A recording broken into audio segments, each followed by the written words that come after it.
Mula naman sa himpilan ng DCSB, ang Spirit FM, CMN Calapan, Oriental, Mindoro. CMN Live Nationwide. Junard Acapulco, magandang araw sa iyo. Magandang araw, Sir Ariel. Magandang araw, Pilipinas.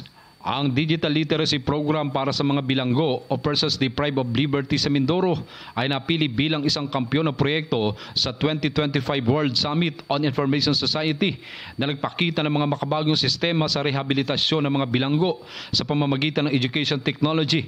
Ang Project Pag-asa Beyond Bars, Unlocking Opportunities Through Digital Skills Training ay nagtuturo ng computer at internet skills sa mga bilanggo sa Calapan City District Jail sa Oriental, Mindoro. Ang programa ay magkatuwang na binuo ng Bureau of Jail Management and Penology at ng Department of Information and Communications Technology Regional Offices. Ang World Summit on Information Society ay nag-anunsyo ng 72 champion projects mula sa daan-daang global submissions sa 18 kategorya. Ang mga nanalo ay pinili batay sa kanilang pagkakahanay sa United Nations Sustainable Development Goals, partikular ang mga nagsusulong ng inclusive education at digital access.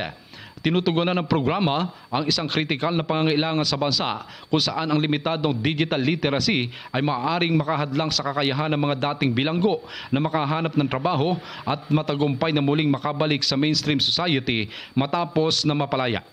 Ang Final 18 winners sa World Summit ay iaanunsyo sa ika-10 ng Hulyo taong kasalukuyan sa awarding ceremony ng WSIS Plus 20 high-level event sa Geneva, Switzerland. Ang pagkilala sa Calapan City Jail program ay patunay na epektibo ang hakbang ng rehabilitasyon sa mga bilanggo at nababawasan ang recidivism. Ang digital skills training ay nakikita bilang isang maaasahang estratehiya dahil sa pagtaas ng antas ng kaalaman sa teknolohiya sa modern job market. Mula dito sa Oriental, Mindoro, ako si Junard Acapulco ng DCSB Spirit FM Calapan City, reporting live para sa CMN Pilipinas. CMN Live Nationwide. Maraming salamat, Junard Acapulco, mula po sa himpilan ng DCSB, ang Spirit FM, CMN Calapan, Oriental, Mindoro.